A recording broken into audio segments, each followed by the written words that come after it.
Everyone, तो स्वागत है आप सभी का मिनिस्ट्री ऑफ ट्रांसलेशन पर। तो हम एक सीरीज कर रहे थे जिसमें हम सीबीएसई जेटीओ का देख रहे थे, प्रीवियस ईयर का क्वेश्चन पेपर। तो हम इसमें पार्ट 3 तक पहुंच चुके थे। आज इसका लास्ट पार्ट है पार्ट 4, जिसके अंदर हम लोग डिस्कस करेंगे रीजनिंग और मैथमेटिकल एबिलिटी के क्वेश्चन और कुछ स्कूल अवेयरनेस और एडमिनिस्ट्रेशन से रिलेटेड क्वेश्चंस, ठीक है, जो प्रीवियस ईयर पेपर में आए हुए थे। तो हम सबसे पहले आज हम पूरे पेपर को भी ओवरऑल देख लेंगे एक बार। तो सबसे पहले हम चलते हैं, सबसे पहले हमने देखा था general knowledge and current affairs का सेक्शन। तो हम ये सारे क्वेश्चंस जो थे वो हम देख चुके हैं। भान राज्य से जुड़ा एक लोक नृत्य है, ये सारे क्वेश्चंस हम लोग देख चुके थे। मिनिमम सपोर्ट प्राइस था, और the Punjab national bank was established in, ये सारे क्वेश्चन हम लोग देख चुके थे, इसलिए मैं इनको जल्दी जल्दी से हटा रही हूँ यहाँ से। और फिर हम डायरेक्ट हम चलेंगे आज हमारे रीजनिंग वाले सेक्शन में। तो ये जो हमारा रीजनिंग का सेक्शन है ये आ चुका है। तो इसमें नंबर ऑफ क्वेश्चंस यहाँ पे आप लोग देख लीजिएगा, 20 क्वेश्चंस है एंड सेक्शन मार्क्स है 40 यहाँ पर। और सबसे पहला जो क्वेश्चन है वो है arrange the given words in the sequence in which they occur in the dictionary. तो डिक्शनरी में जैसे ये वर्ड्स अकर करेंगे वैसे वैसे इनका सीक्वेंस बताना है। तो इसका जो सही आंसर है वो है 3142, ठीक है। नेक्स्ट क्वेश्चन में हम चलते हैं। नेक्स्ट क्वेश्चन है कंप्लीट द फॉलोइंग सीरीज।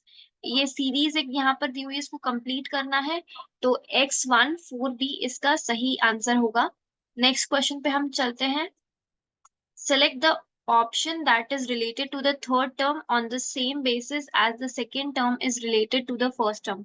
यहाँ पे ये ये रेशो रेशो इसके बाद क्या आने वाला है, HOR KRU। इस सीरीज में यहाँ पर नेक्स्ट क्या आएगा FLV के बाद, तो यहाँ पर IOY। आप अगर ABCD लिखकर इसको देखेंगे कि ये कैसे पैटर्न हो रहा है, यहाँ पर HOR के बाद KRU क्यों आ रहा है, तो आपको वो चीजों का पता लग जाएगा। इसके लिए आपको रीजनिंग का थोड़ा सा प्रैक्टिस करना पड़ेगा। मैं अभी आपको बता रही हूँ कि कैसे कैसे क्वेश्चन आप लोगों के एग्जाम में आ सकते हैं, ठीक है। तो in the certain code language T is coded. यहाँ पे ये कोडिंग लैंग्वेज का क्वेश्चन है कि टी को ऐसे लिखा जाता है, तो किसी और वर्ड को कैसे लिखा जाएगा, ठीक है।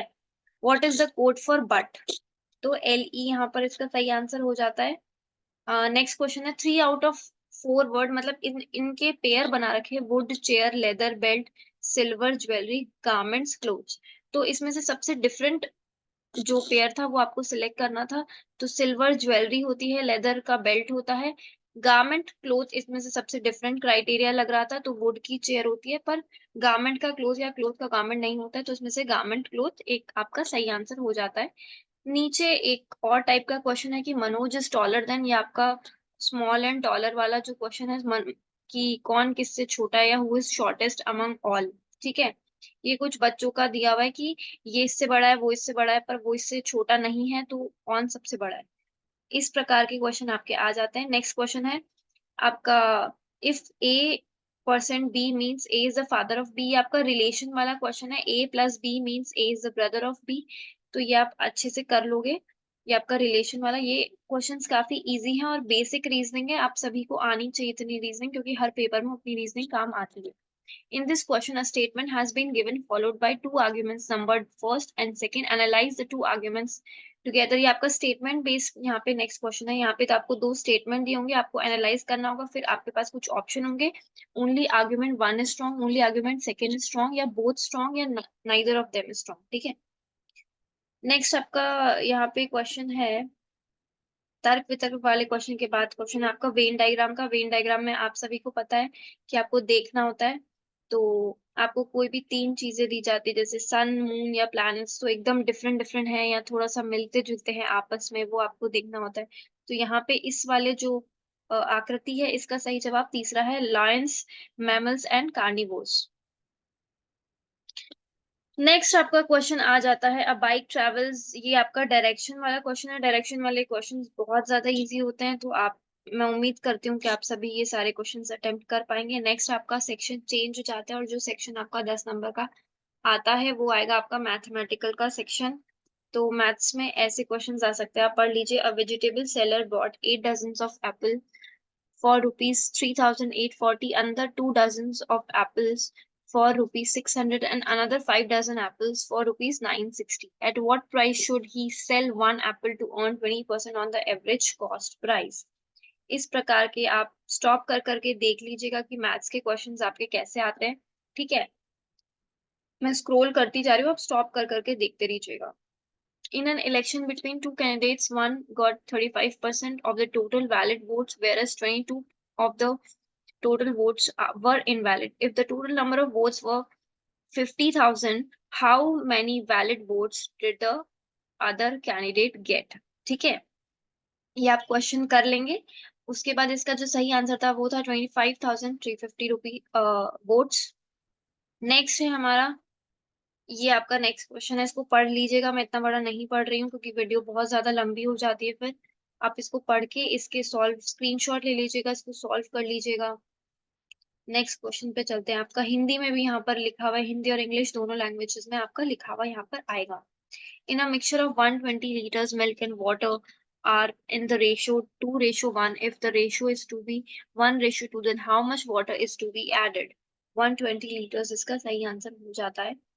नेक्स्ट क्वेश्चन पे हम चलते हैं। ये बहुत ही बड़ा है, मैं नहीं पढ़ रही हूँ इसको, आप प्लीज इसका स्क्रीनशॉट लीजिए। मैं ऑप्शंस आपको दिखा रही हूँ, ये आपके ऑप्शंस है। तो कुछ इस प्रकार के क्वेश्चंस आपके एग्जाम में आ सकते हैं।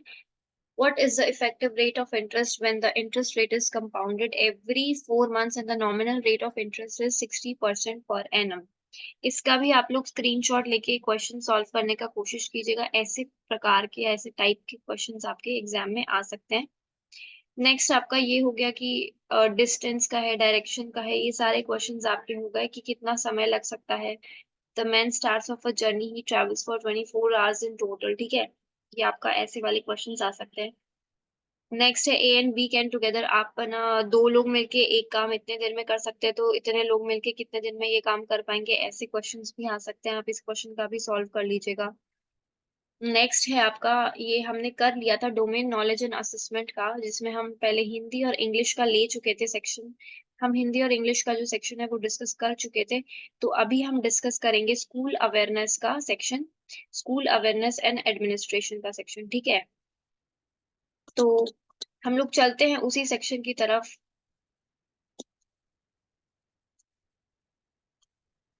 मुझे बस एक सेकेंड दीजिए जिससे मैं निकाल सकूं वो वाला सेक्शन, ठीक है?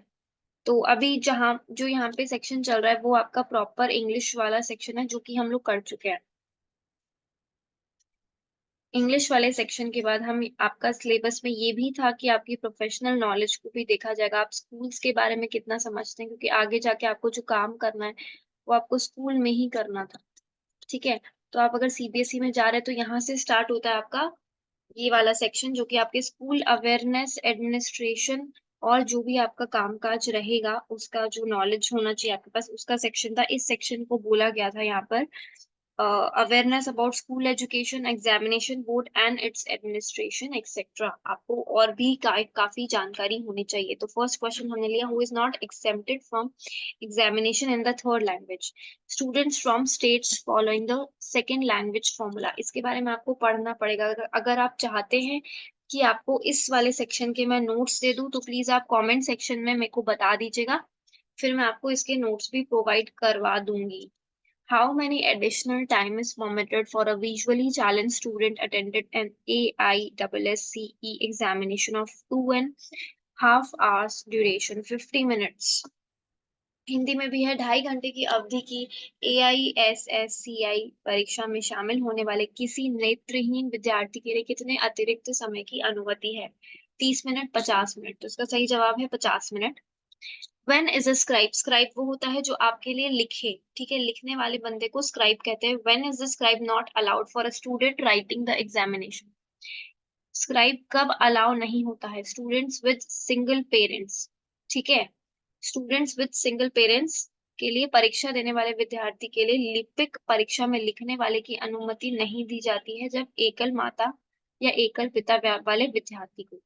What does the status COMT mean in the result sheet of the board examination? COMT का मतलब क्या होता है? A student failing in one subject out of the 5 subject, ठीक है? आगे चलते हैं। Who is referred to as private candidate as per CBSE norms? CBSE norms के अनुसार एक private candidate क्या होता है? A student who is not a regular candidate is a private candidate. जो regular स्कूल में नहीं आते, नियमित उम्मीदवार नहीं है, is a और बाकी के जो ऑप्शन थे वो भी आप पढ़ लीजिएगा, स्क्रीनशॉट ले लीजिएगा या पॉज करके पढ़ लीजिएगा। वह विद्यार्थी जो विद्यालय से अनुमति लेकर घर पर निजी अनुशिक्षण लेता है, ऐसा बच्चा नहीं। वह विद्यार्थी जो विद्यालय से अनुमति लेकर घर पर अध्ययनरत है, नहीं। वह विद्यार्थी जो नियमित उम्मीदवार नहीं है, वो क्या है? प्राइवेट निजी उम्मीदवार है। अगला देखते हैं। अब यहीं पे ये सारे क्वेश्चंस खत्म हो जाते हैं, कुछ 5 या 6 क्वेश्चंस ही थे इस सेक्शन से। तो यहाँ पर आपका सीबीएसई का पूरा सीरीज मैं खत्म कर चुकी हूँ और यहीं पर आपका खत्म होता है आपका सीबीएसई का पूरा सीरीज। आप लोग पूरे सीरीज को अच्छे से देखिएगा, प्रीवियस ईयर मैं करवा चुकी हूँ। अब आपको मुझसे कोई एक्स्ट्रा जानकारी या कुछ भी एक्स्ट्रा चाहिए तो मैं आपको दे सकती हूँ। आप कमेंट सेक्शन में लिखिए कि आपको किस पर नया वीडियो चाहिए, और अगर सीबीएसई के लिए भी कोई आपको टिप्स चाहिए तो वो मैं आपको दे सकती हूँ। आप बस कमेंट सेक्शन में लिखिए, ठीक है? और चैनल को सब्सक्राइब कर दीजिए, वीडियो को लाइक कर दीजिए, शेयर कर दीजिए और धन्यवाद।